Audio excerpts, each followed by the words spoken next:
Quem diria que Chiquinha Gonzaga, autora do Abre Alas, era compositora de óperas e operetas. E não foi apenas de uma, foram de 63 durante a vida.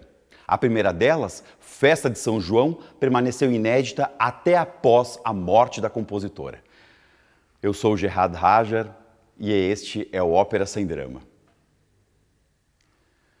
1879. Chiquinha Gonzaga já era uma compositora famosa no Brasil, já conceituada pela sua polca atraente que conseguiu ela publicar poucos anos antes da Festa de São João, em 1877, fazendo com que a então elitista polca ficasse um ritmo assoviado entre os filhos escravizados pela capital do Brasil, Rio de Janeiro, e pelos subúrbios.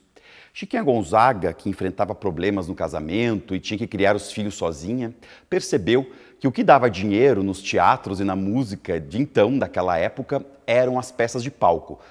Fundamentalmente as peças de revista, as operetas de revista. E ela então pensou por que ela não começa a escrever para vender para os teatros peças nesse gênero e nessa linguagem. Pois Chiquinha Gonzaga então começa a escrever uma peça passada no interior do Brasil, fundamentalmente no dia de São João, que ela própria era devota, e deu o nome de Festa de São João. Uma história muito bucólica, muito simples, que conta a história, de uma moça interiorana, Rosinha, que se apaixona por um dandy, por um menino almofadinha da capital, e isso tudo intermediado por um amigo deles e pelo padre da vila. Pois essa história tentou Chiquinha Gonzaga vender para todos os teatros do Rio de Janeiro e todos recusaram, porque se tratava de uma mulher compondo opereta. Não se podia as mulheres na época comporem e exporem seus trabalhos. Chiquinha Gonzaga, quase em desespero, começou então a musicar uma outra peça chamada Viagem ao Parnaso. Azevedo escreve para ela dizendo: Chiquinha, pare de escrever operetas, é demasiado difícil para uma mulher. Por misoginia, Festa de São João ficou simplesmente esquecida de 1879, quando o libreto ficou pronto, e ela fez em duas versões, em português e em espanhol. A música ela terminou em 1884. E simplesmente ela, que morre em 1935, a ópera ficou no esquecimento até 2017. Quando nós conseguimos restaurar, descobrir, restaurar e levar ao palco. O interessante de Festa de São João é justamente a questão misógina que fez com que essa peça, que é extremamente brasileira e muito rica para a nossa historiografia e para a nossa musicologia, porque apresenta uma ópera, uma opereta de costumes brasileiros, escrita em machixe, escrita em ritmos brasileiros. É como se nós imaginássemos uma ópera em samba. É simplesmente a adaptação da linguagem lírica para os ritmos nativos do Brasil. Vale lembrar que machixe na época era um ritmo praticamente proibido. Anos depois, o grande Rui Barbosa chegou a ocupar a tribuna do Senado já da República para repudiar o que ele chamava de gestos e danças malemolentes no Brasil. O machixe era chamado então de tango brasileiro, para não ter tanto preconceito e tanta perseguição.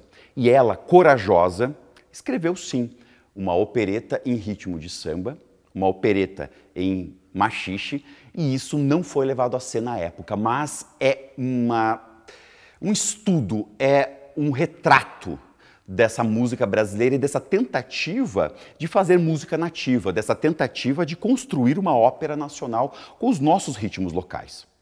Talvez tenhamos sempre em mente que no final do século XIX o grande nome da ópera era, de fato, Carlos Gomes, que foi praticamente esquecido durante os anos 20 por conta do modernismo.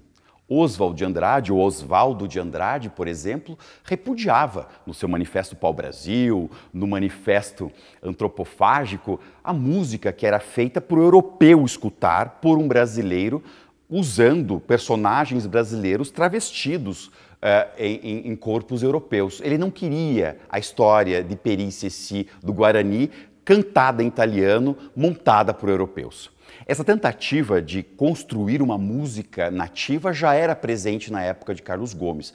E ele era extremamente amigo, era muito amigo de Chiquinha Gonzaga. E é muito interessante que esses dois grandes amigos tivessem linhas tão diferentes para escrever essas óperas e esse conteúdo brasileiro.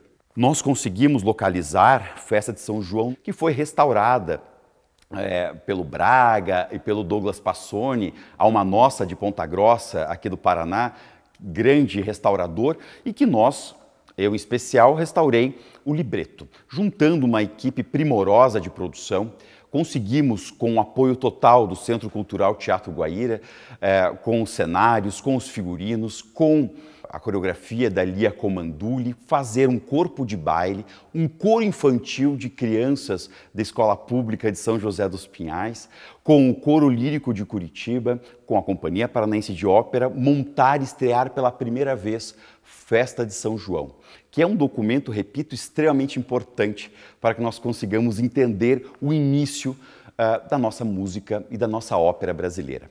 Conseguir trazer à baila, conseguir trazer a lume e agora disponibilizar para todos essa produção e essa estreia mundial de Chiquinha Gonzaga é simplesmente necessária. É a justiça que nós fazemos para aquela injustiça que foi praticada contra a grande Gonzaga no final dos anos 70 do século XIX.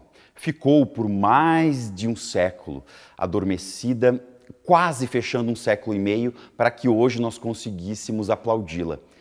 E eu desejo que vocês gostem da produção tal como nós gostamos de fazê-la.